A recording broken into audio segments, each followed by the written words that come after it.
ओम ऐं ह्रीं क्लीं चामुंडाय विच्चे. आज आपण ब्रह्मदेव, परमात्म्याचं स्थूल सूक्ष्म वर्णन, त्याचबरोबर सात्विक, राजस आणि तामस या त्रिगुण शक्तींचं वर्णन, त्याचबरोबर पंचतन्मात्रा, ज्ञानेंद्रिय, कर्मेंद्रिय, पंचीकरण क्रियेद्वारा सृष्टीची निर्मिती कशी होते आहे ते सांगतायत. नारदजीने विचारलं होतं की त्रिगुण संपन्न देवीचं दर्शन तर तुम्ही पाहिलं, तर निर्गुणा शक्ती आहे तरी कशी, आणि ती शक्ती तो आणि परमात्मा पुरुष जो आहे, परमात्मा आहे, तर त्याचंही तुम्ही मला वर्णन करा. तेव्हा ब्रह्मदेव म्हणाले, श्वेतद्वीपामध्ये अनेक वर्ष मी तपश्चर्या केली, तेव्हा मला महान तपश्चर्या केल्यामुळे क्रोधशून्य सिद्ध पुरुष, महात्मा आणि तपस्व्यांचे दर्शन झाले. पण जो परमात्मा आहे तो दृष्टीगोचर नाही, तो या चर्मचक्षुना दिसत नाही. त्याच्यानंतर काय झालं तर मी परत खूप घोर तपस्या केली, तरी सुद्धा मला त्याचं काही दर्शन झालं नाही.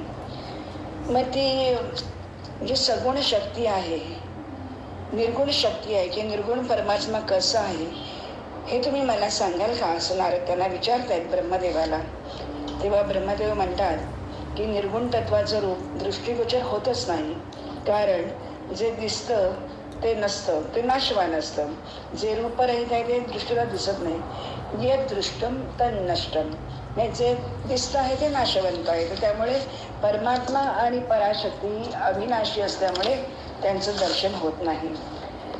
निर्गुण शक्तीला ते जाणणं अतिशय कठीण आहे, आणि त्याहीपेक्षा निर्गुण परमपुरुषाचा साक्षात्कार करणं दुरापास्त आहे. हे दोन, निर्गुण शक्ती आणि परमात्मा, ह्या दोघांना फक्त मुनिजन आपल्या ज्ञानाने प्राप्त म्हणजे पाहू शकतात. हा साक्षात्कार साधनेचा प्रकार आहे. तो योगाने आणि ज्ञानाने प्राप्त होतो, किंवा त्याच्यावर आढळ श्रद्धा असली पाहिजे, विश्वास असला पाहिजे, तर ते आपल्याला जाणवू शकतं, समजू शकतो. सर्व प्राणीमात्रामध्ये जे चैतन्य विद्यमान आहे त्यालाच परमात्मा स्वरूप असे म्हटले जाते. त्याचे स्वरूप परमात्मा जो आहे तो सर्वत्र, सदा सर्वत्र व्याप्त आणि विराजमान आहे. प्रकृती आणि पुरुष हे दोघे वेगळे नाहीत, ते दोघे एकच आहेत. एकाच संसारामध्ये कोणीही वेगळं नाही. या दोघांचे संसारच उत्पन्न होत नाही. ते सर्वदा अव्यय, एकरूप, चिदात्मा, निर्गुण आणि प्रकृती पुरुष हे दोघे एका शरीरामध्ये संमिश्र राहतात, आणि त्याचं चिंतन झालं पाहिजे. नारदांना ब्रह्माजी म्हणाले की जी शक्ती आहे तीच परमात्मा आहे, आणि जो परमात्मा आहे तीच परमशक्ती आहे. दोघांमध्ये अतिशय सूक्ष्मातिसूक्ष्म अंतर कोणी जाणू शकत नाही. या शक्ती ही परमात्मासो योसो सा परमामता अंतरम नैतयोः कोपी सूक्ष्म वेदच नारदो. आणि याच्यामुळे काय होतं की हा जो भेद आहे तर तो आपण शोधायचा प्रयत्न केला तर अनेक प्रकारे तुम्ही शास्त्राध्ययन केलं, अनेक वेदांचा अभ्यास केला, तरी ते सापडणार नाही. तर त्याच्यासाठी तुमच्या मनामध्ये वैराग्य, विरक्ती निर्माण झाली पाहिजे. कारण तुमच्यातला जो अहंकार आहे तर तो जेव्हा नष्ट होईल तेव्हाच तुम्ही तुमच्यातल्या परमात्म्याला पाहू शकता. तर कसं आहे की अहंकारामुळे संपूर्ण जग निर्मिती होते, आणि शेकडो कल्प जरी झाले तरी अहंकारारहित काहीही होत नाही. आणि जोपर्यंत अहंकार आहे तोपर्यंत विरक्ती येत नाही, आणि विरक्ती येत नाही तोपर्यंत परमात्मा आणि पराशक्तीचं दर्शन दुरापास्त आहे. आणि म्हणून मानवाने काय केलं पाहिजे की निर्गुणाला पाहायचं असेल तर नेत्रांनी दिसणार नाही, तर त्याच्यासाठी तुम्ही सगुण परमात्म्याची एखादी रूप म्हणजे एखादी मूर्ती किंवा तुम्हाला आवडणारा एखादा देव त्याला समोर ठेवायचं, आणि त्याचं सतत सलग ध्यान करत राहायचं. आणि ध्यान करता करता करता एक दिवशी तुमच्या मनामध्ये कदाचित तो प्रकट होऊ शकतो. कसं आहे, कारण आपल्या जी सृष्टी निर्मिती झाली ती अहंकारातून निर्माण झाली. त्याच्यामध्ये एक मन आहे, आणि आपण असं म्हणतो ना की आपण जसं चष्मा लावतो तसं आपल्याला दिसतं, तर तसं अहंकाराशिवाय सृष्टी नाही, आणि सृष्टी विना अहंकार, सृष्टीमध्ये अहंकार राहतो. जसं डोळ्याला आपण कावीळ झाल्यानंतर फक्त सगळं पिवळंच दिसतं, पिवळ्याशिवाय दुसरं काही दिसत नाही. म्हणून या गुणांनी जो आच्छादला गेलेला अहंकार आहे, त्रिगुण आहेत आपल्या शरीरामध्ये, तर या त्रिगुणांनी जे सगळं लपलेलं आहे त्याच्यामुळे निर्गुण परमात्म्याचं आपल्याला दर्शन होऊ शकत नाही. अशा प्रकारे ब्रह्मदेव आपल्या नारदांना ते सांगत असतात. आता ते सांगतात, आता मी तुला त्यातलं वर्णन करून सांगतो की 3 गुण कसे झाले, त्यांच्यानंतर पंचमहाभूत काय आहेत, त्याच्यानंतर तन्मात्रावर, हे सगळं मी तुला आता यथास्थित सगळं आम्हाला जसं या आदिशक्तीने सांगितलं तसं मी तुला सांगतो आहे. ब्रह्माजी म्हणाला की ज्ञानशक्ती, क्रियाशक्ती आणि अर्थशक्ती अशा प्रकारच्या 3 शक्ती आहेत. सात्विकस्य ज्ञानशक्ती, राजसस्य क्रियात्मिका, द्रव्यशक्तीस्तामसस्य तिस्रश्च कथितास्तव. सात्विक शक्ती आहे ती अहंकाराची आहे, राजस शक्ती आहे ती राजसी क्रियाशक्ती आणि तामसी द्रव्यशक्ती आहे. तर राजस, तामस आणि सात्विक असे अहंकाराचे 3 भाग आहेत. आणि ह्या 3 शक्तींमधून पंचतन्मात्रा, पंचवायू, पंचप्राण असे सगळे निर्माण होतात. आता ते प्रत्येक शक्तीचं सुद्धा मी कार्य आता तुम्हाला सांगतो. ही जी तामसी ती अर्थशक्ती, ती द्रव्य शक्ती, तिच्यापासून काय उत्पन्न होतं, शब्द, स्पर्श, रूप, रस, गंध या तन्मात्रा निर्माण होतात. आकाशाचा गुण आहे शब्द. आता हे कसा शब्द घ्यायचा, तर जेव्हा सृष्टी उत्पत्ती झाली तेव्हा आकाशामध्ये पहिल्यांदा ओम हा शब्द उच्चारला गेला, तो आपल्याला ऐकू आला. वायूचा काय गुण, तर स्पर्श आहे. आपल्याला वायू बघ म्हणून चालत नाही, त्याचा आपल्याला स्पर्श व्हायला लागतो. अग्नीचा गुण आहे रूप, जलाचा गुण आहे रस आणि पृथ्वीचा गुण आहे गंध. अशा प्रकारे हे 5 तन्मात्र आहेत. आता द्रव्य शक्ती म्हणजे ही जी अर्थशक्ती आहे त्याच्यातून 5 तन्मात्र, त्यांचे 5 गुण असे मिळून तामस अहंकाराची अशी एकूण 10 अहंकारांनी आणि अनुवृत्तींनी सृष्टीची रचना झाली. आता राजशक्तीकडून काय होतं, राजशक्ती क्रियाशक्ती उत्पन्न करते. तर त्याच्यामुळे श्रोत्र, त्वचा, रसना, नेत्र आणि नासिका ही जी 5 ज्ञानेंद्रिय आहेत आणि त्या ज्ञानेंद्रियांची कामं काय आहेत, म्हणजे त्यांचे कर्मेंद्रिय काय आहेत, तर वाणी, हात, पाय, गुद आणि गुह्यांग ही 5 कर्मेंद्रिय आहेत. आणि त्यांच्यापासून काय तयार होतं, तर ते काय काय काम करतात, तर प्राण, अपान, व्यान, समान आणि उदान असे 5 वायू होतात. म्हणजे असे एकूण पंचज्ञानेंद्रिय, पंचकर्मेंद्रिय आणि पंचवायू असे म्हणून 15 इथे तयार होतात. याला राजस सृष्टी म्हणतात आणि ती चित्त निर्माण करते. याच्यातून पहिल्या ह्याच्यातून तामसातून अहंकार निर्माण होतो, राजसातून चित्त निर्माण होतं. त्याच्यानंतर दिशा, वायू, सूर्य, वरुण आणि अश्विनी कुमार हे ज्ञानशक्तीने युक्त आहेत. ही ज्ञानशक्ती सात्विक अहंकारातून उत्पन्न होते. 5 ज्ञानेंद्रिय मगाशी सांगितली, त्याचे 5 अधिष्ठातृ देवता आहेत. अशा प्रकारे बुद्धीतून अंतःकरण चतुष्टयाचं चंद्रमा, ब्रह्मा, रुद्र आणि क्षेत्रज्ञ हे आदिदेव आहेत. या 4 अधिष्ठातृ देवता म्हणून म्हटल्या जातात. आणि मनासहित हे 15 होतात. ही सात्विक अहंकाराची सृष्टी आहे, याला सात्विकी सृष्टी असं म्हटलं जातं. म्हणजे तामस अहंकारातून सृष्टीची रचना होते, राजस अहंकारातून चित्तवृत्ती निर्माण होते, सात्विक अहंकारातून बुद्धी आणि मन, त्याचबरोबर अंतःकरण चतुष्ट निर्माण होतं. आता स्थूल आणि सूक्ष्म अशी परमात्म्याची जी 2 रूपं आहेत, तर ज्ञानरूप निराकारमय स्वरूप सगळ्यांचं कारण ते एकच आहे. साधक ध्यान करून परमात्म्याच्या स्थूल रूपाची उपासना करतात आणि त्याच वेळेला काय होतं, परमपुरुषाचं सूक्ष्म शरीर पण आपल्याला जाणवू शकतं. पण कधी, तर त्याच्यासाठी आपल्याला काय काय क्रिया करायला लागतं, तर त्याच्यामध्ये त्यांनी परत सांगितलेलं आहे की गंध, रस, रूप, स्पर्श, गंध ही पंचतन्मात्रा, त्यापासून पृथ्वी, जल, वायू, पृथ्वी, जल, अग्नी, वायू आणि आकाश या पंचमहाभूतांचा विस्तार, त्याचबरोबर त्यांची पंचतन्मात्रा, याच्यामधून पंचमय देहाची सृष्टी निर्माण होते. या पंचीकरणातून परमात्म्याने पंचभूतमय देहाची सृष्टी निर्माण केली. आता हे पंचीकरण कसं केलं, तर ते थोडं जरा गणिती रूपाने पाहू. त्याचबरोबर त्याला एक शास्त्र आहे, तर ते अगदी नीट लक्षात घेऊन ऐकण्यासारखं आहे. पहिल्यांदा काय झालं की याच्या 5 भूतं आहेत, पंचमहाभूत आहेत, पृथ्वी, आप, तेज, वायू आणि आकाश. तर आपण काय करूया की त्याचं पृथक्करण करण्यासाठी म्हणून आपण पहिल्यांदा रसरूप ही जी तन्मात्रा आहे म्हणजे जल आहे. आता जल म्हणजे मनाचं आहे निश्चय, तर त्याला स्थूल रूपामध्ये जल पाहूया.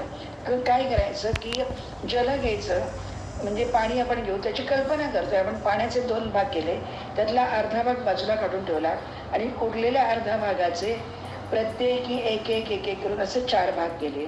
आणि त्या 4 भूतांमध्ये म्हणजे जर का आपण आता जल घेतलाय तर मग आपल्याकडे पृथ्वी, आकाश, वायू आणि तेज हे 4 उरले.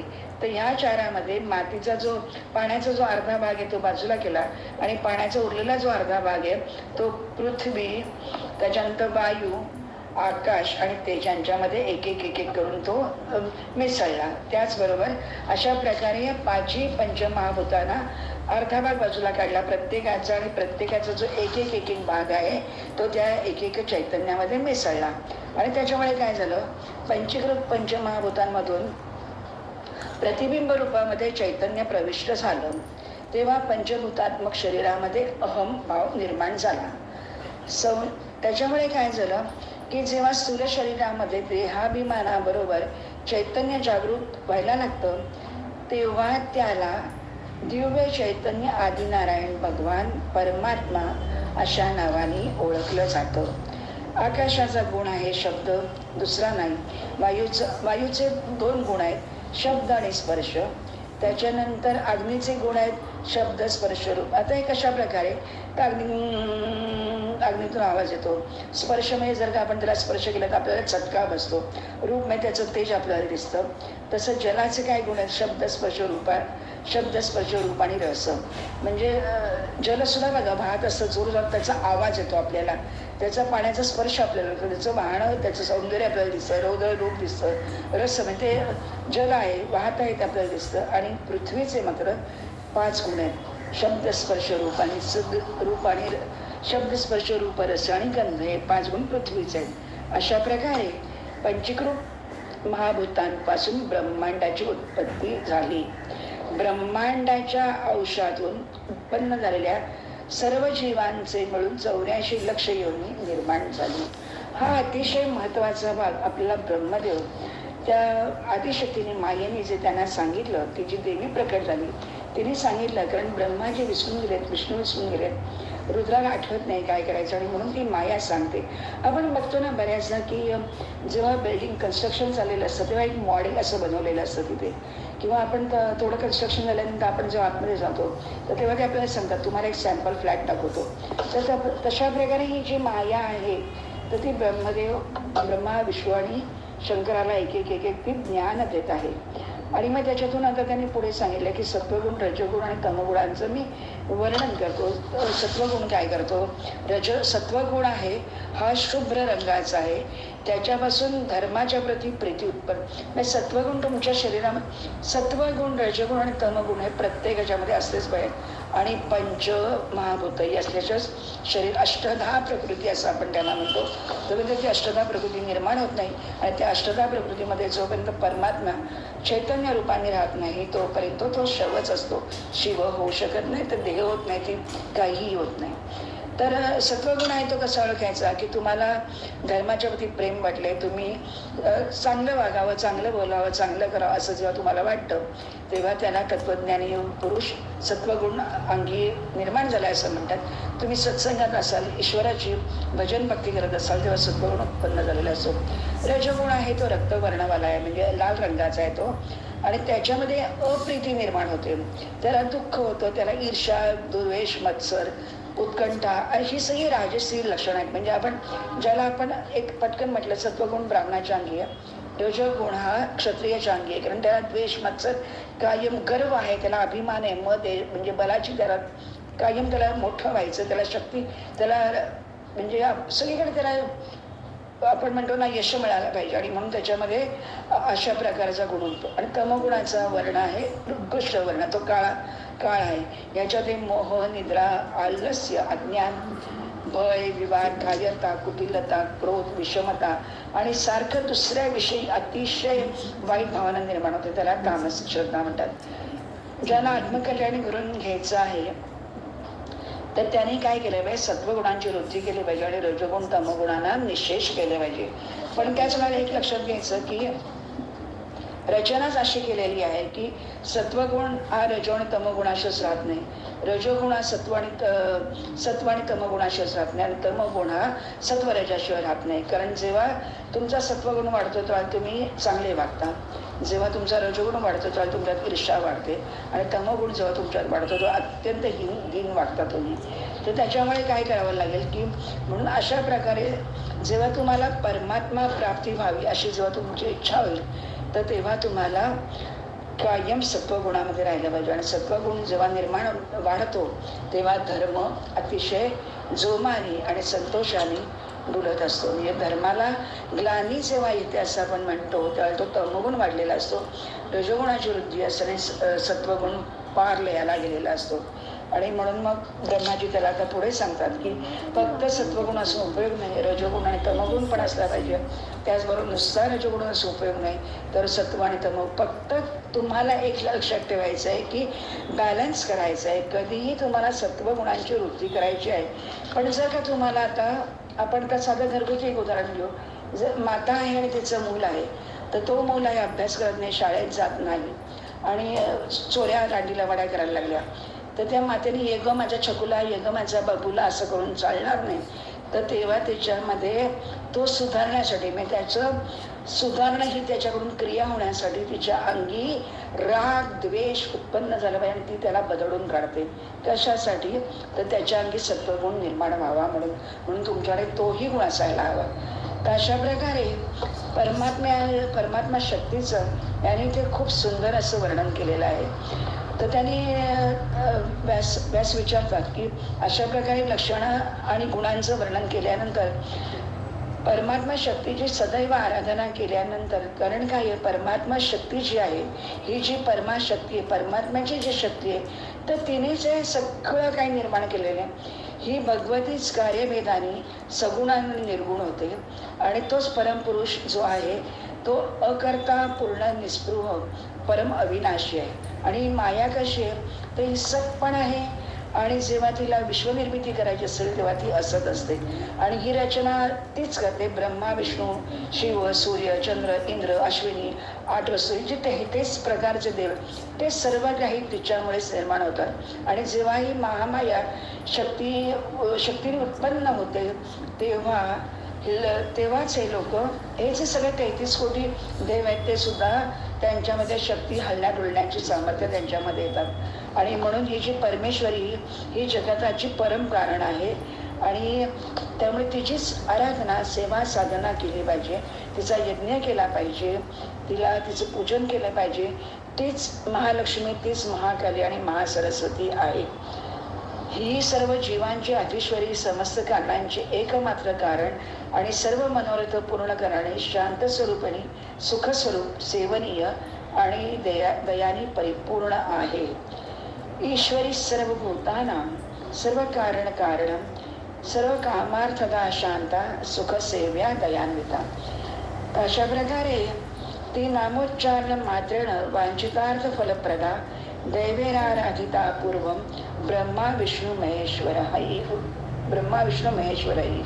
तर ब्रह्मा विष्णू महेश्वरांना सुद्धा तीच ताकद देते आणि तिला तीच शक्ती निर्माण करते आणि त्याच्यातूनच हे सगळं चराचर उत्पन्न होतं.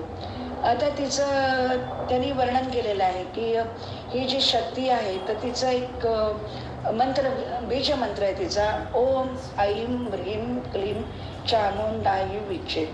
आता इथपर्यंत त्यांनी ब्रह्मांडाची उत्पत्ती कशी करायची त्याचं एक सुंदर रहस्य त्यांनी म्हणजे मायेने या तिघांना सांगितलं आणि त्यांना सांगितलं आहे की तुम्ही आता अशा प्रकारची तुम्ही सृष्टी निर्माण करा. कारण मागल्या कल्पामध्ये जेव्हा अधिक प्रलय झाला तर सुद्धा हे सगळं असंच होतं. त्यामुळे मी तुम्हाला विमानात बसून सगळं फिरून दाखवलं होतं की कसं आहे काय येते. आता ती पुढे सांगते की हे किती प्रेमळ आहे, किती म्हणजे शांत आहे, आपल्या मुलाला ती कसं सांभाळून घेते. तर त्याचं एक त्यांनी गोष्ट सांगितली आहे तिथे. तर एक सत्यव्रत नावाचा एक अत्यंत मूर्ख ब्राह्मण असतो आणि त्याला काहीही येत नाही. एकदा काय होतं की एक त्याचे जे वडील असतात तर ते त्याचे वडील असतात ते काय करतात, एकदा पुत्रप्राप्तीसाठी म्हणून यज्ञ करतात आणि यज्ञ केल्यानंतर तिथे जो होता असतो तर तो जो यज्ञ चालवणारा असतो तर तो काय करतो, ते उच्चार करताना तो मध्ये कुठे कुठे श्वास घेतो. त्याच्यामुळे होतं काय की हा जो गोभील नावाचा म्हणजे यज्ञ करणारा आहे तर त्याचा स्वर मध्ये मध्ये असा कंप पावतो आणि हे बघून त्या सत्यव्रताचा जो वडील देवदत्त आहे त्याला खूप राग येतो आणि तो त्याला म्हणतो की तू मूर्ख आहेस आणि तुझ्याकडून मला पुत्रप्राप्ती होणं हे चांगलं नाही आणि तुझ्याकडून पुत्रप्राप्ती होणारच नाही कारण स्वरभंग तुझा होतोय. तेव्हा ते त्या देवतेला ते काही नीट पोचत नाही आणि त्याच्यामुळे ह्याच्यातून मला शठ मूर्ख किंवा गुंगा म्हणजे आपण म्हणतो ना मुका मुलगा जन्माला येईल तर त्याच्यामुळे मला असं मुलगा नको आहे. आणि मग अशा झाल्यामुळे ते एकमेकांना शाप देतात. मग तेव्हा तो म्हणतो की तुम्ही मला शाप देऊन काय उपयोग आहे, मी जर का तुम्हाला त्याच्यासाठीच जर का मी यज्ञ केलेला आहे. तर तेव्हा बघितल्यावर लोमेश ऋषी शांत होतात आणि मग ते दत्ताला सांगतात की तुला मुलगा होईल पण काही काळानंतर तो विद्वान होईल. आणि अशा प्रकारे काही काळानंतर उतथ्य नावाचा एक मुलगा त्यांना म्हणजे मुलगा जन्मतो, त्याचं नाव उतथ्य ठेवतात आणि तो अत्यंत मूर्ख जन्माला येतोच त्याप्रमाणे. आणि तो इतका महामूर्ख असतो की त्याला काही येत नाही. आणि मग आजूबाजूचे लोक सगळेजण एक तर ब्राह्मणाचा मुलगा आणि जर का त्याला काही येत नसेल तर तो म्हणजे पशु असं धरला जातं. एक दिवशी आई वडील कंटाळतात आणि त्याला हकलून देतात. पण हा जो सत्यव्रत आहे तर तो म्हणजे त्याला कळत असतं की मला काही कळत नाही पण तो काही करू शकत नाही ना. तर म्हणून तो निघून जातो घरातून. त्याला हाकून दिली गंगा किनारी जाऊन बसतो, तिथे पर्णकोटी वगैरे बांधतो आणि मग फक्त तो एकच निश्चय करतो, मी कधीही खोटं बोलणार आणि मी कधी असत्य बोलणार नाही. आणि अशा प्रकारे ते उतथ्य नावाचा जो तो मुलगा आहे तर तो त्याला काहीच येत नाही, आसन नाही, प्रत्याहार ध्यान धारणा जप काही येत नाही.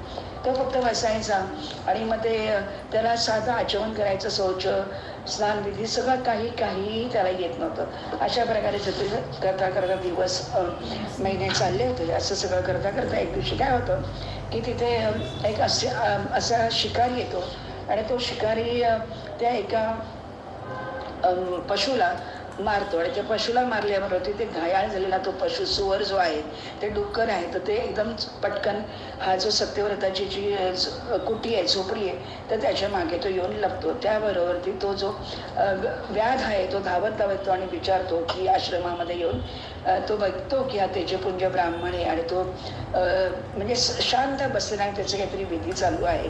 आणि म्हणून तो त्याला नमस्कार वगैरे करतो आणि तो म्हणतो की आता असं मी एक माझ्या कुटुंबासाठी मी माझं कुटुंब आज किती दिवसाचा उपास आहे म्हणून मी आता इथे एका डुकराला मारलेलं आहे आणि ते डुकर तुमच्या इथे आले असं मला वाटतंय, तर तुम्ही बघितलं का त्याला. तर हा जो ब्राह्मण आहे तो सत्यव्रत आपण मगाचपासून बघतो, तो म्हणतोय की मी कधी खोटं बोलणार नाही. तर तेव्हा तो बघतो की तो अगदी घायाळ झालेला आहे. तो म्हणजे डुक्कर आहे ते बघून त्यालाही खूप म्हणजे वाईट वाटतं की अरे आता हे डुक्कर उगाच मारलं जात आहे का, तर त्याच्या घरातल्या लोकांना सगळ्यांना दाणा पाणी नाही, पण याची तरी काय चूक आहे आणि ते ज्या माझ्या आश्रयाला आलेलं आहे तर त्याला अभयदान देणं हे माझं कर्तव्य आहे असं तो विचार करतो. आणि मग तो शिकारी परत त्याला म्हणतो की मला खात्री आहे की तुमच्या इथे ते नक्कीच आलं नसणार ते, पण तरी पण आलं असलं तर सांगा. तर तेव्हा हा जो उतथ्य जो ब्राह्मण आहे महामूर्ख ज्याला आपण म्हणतो तर तो पटकन काय करतो आई असं काहीतरी करतो आणि ते आई केल्यानंतर गंमत अशी होते की तो जो त्याचं डुक्कर थर कापत असतं आणि तो शिकारी असतो तर तो त्याला शोधत असतो. मग शिकारीच्या असं मनात येतं की ज्याती आई करतोय काहीतरी तो त्यार्थी इथे तो नाही आहे, म्हणजे इथे तो नाही आणि तो त्याला सांगतो जा म्हणून तो निघून जातो. आणि मग नंतर काय होतं एकदम अचानक त्याला तो शिकारी निघून गेल्यानंतर जेव्हा सत्यव्रत आई असा जो उच्चार करतो तेव्हा माता भगवती ही जी देवी साक्षात भगवती आहे ती त्या बीजमंत्राने प्रसन्न होते आणि त्याला दुर्लभ विद्या देते. म्हणजे ही जी सरस्वती आहे ती त्याच्या जिभेवरती प्रकट होते. म्हणजे आपण रामायण जर का पाहिलं असेल तर रामायणामध्ये वाल्मिकी ऋषींच्या वेळेला पण हेच घडलं होतं की वाल्मिकी हा सुद्धा व्याध आहे, शिकारी आहे. आणि जेव्हा तो शिकार करत असतो तेव्हा नारद मुनी सांगतात की तू काय करतोस, तू राम राम राम राम हा त्यांना मंत्र देतात ते, आणि तो जप करतो आणि तो राम राम राम करतो. म्हणजे तेव्हा ब्रह्मदेव तिथे येतो आणि ब्रह्मदेव सांगतो की मीच ते क्रौंच पक्षाचं म्हणजे ते युगुल असतं त्याला मीच बाण मारायला लावला, आणि खरं म्हणजे मला तुझ्याकडून हे सगळं लिहून घ्यायचं आहे. आणि मग ती साक्षात सरस्वती त्याच्या जिभेवरती येऊन थांबते, विराजमान होते. तद्वतच या सत्यव्रताच्या अर्थात देवी भागवतात हे दिलेलं नाही, पण हा रेफरन्स आपण कुठे लक्षात ठेवण्यासारखा आहे. तर तो सत्यव्रत आहे. तर तो अतिशय म्हणजे आता ही देवी काय म्हणतो आपण ना, वेळ आल्यानंतर सगळं काही म्हणजे वेळ यावी लागते प्रत्येक गोष्टीची.